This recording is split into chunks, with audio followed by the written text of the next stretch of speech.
Hello and welcome everyone. This is Type V3 with a toy review of the SH Figuarts Zero, the legendary Reploid featured in the Game Boy Advance series Mega Man Zero.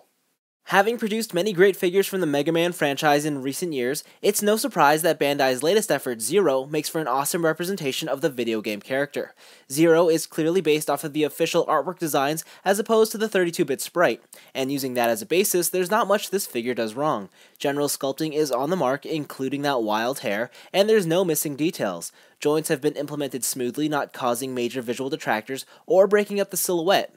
The inner elbows and shoulder connections might be seen as an odd distraction, but the color uniformity keeps these issues to a minimum. Speaking of which, there's a wonderful combination of contrasting colors on Zero. The vivid, glossy red armor is nicely offset by the darker, semi-gloss undersuit, while the flatter finishes of the face sculpt and the multi-toned hair offer the boldest distinctions. Focusing on the head sculpt, it's just about perfect. The angles and shapes are right, and the crystal's a striking highlight. The eyes could probably use a bit more depth, however, it's flawless apart from that. Additionally, there's a second included face with an angrier expression. Its left side gaze does limit its usefulness, though. Now there are a couple negatives. First, the hairpiece connections, and well, that's kind of exactly what they look like. Multiple plastic joints. It's not very elegant, and the blatant laziness of the execution comes off as deliberate. Mind you, this section of the toy will seldomly be seen, so it's not the worst thing in the world. Secondly is Zero's height. He stands just shy of the 5-inch mark, and I feel like he could have been slightly taller overall. Again, it's not the biggest problem in all things considered. SH Figuarts Zero provides appealing aesthetics. For articulation, Zero has a ball joint in the head, there is a hinge at the base of the neck, and then there's another hinge at the base of the collar. So altogether, there's some really great head articulation. As for the hairpiece, there is a connection here that just swivels, there is a ball joint connection at the top, and then there is another 2 separate hinges for each of these hair pieces. The biggest problem, though, is that it's loose and it likes to pop out. It's also very heavy, so before I did this review, I did have to tighten a lot of the neck joint because the minute you would tilt his head sideways, the entire weight of the hair would take it with him. As for the torso, you do have a ball joint at the top and a ball joint at the waist, so there's some good range in all directions if you use it all accordingly. Again, hair likes to pop out, and some of these joints are loose. The shoulders are connected by a simple barbell joint, so there's a ball joint in there and one in here. And even though it doesn't look like he has a bicep swivel, he actually does, and it works really well. It's the most effective bicep swivel of this style I've ever seen on a figure, so there's really good for that. Double jointed elbow to get you all that range you need, and then of course there is a ball hinge for the wrist, and this section of the armor, right here, this yellow piece, can swivel on its own. The hips have that great SH Figuarts style pull down ball joint. There is a thigh swivel there. You do have a double jointed knee with some pretty great range. The ankles are interesting. So at the top, there is a very, very slight ball joint that lets you go side to side. At the bottom, there's another ball joint that lets you go side to side. And together, there is also a hinge for the ankle rocker. So together, you can get some pretty good ankle tilt. It's not the best. I wish you can go deeper, but it's okay. Of course, you can pivot, you can swivel. This piece of the armor likes to swivel as well. And there's a very well-hidden toe joint here.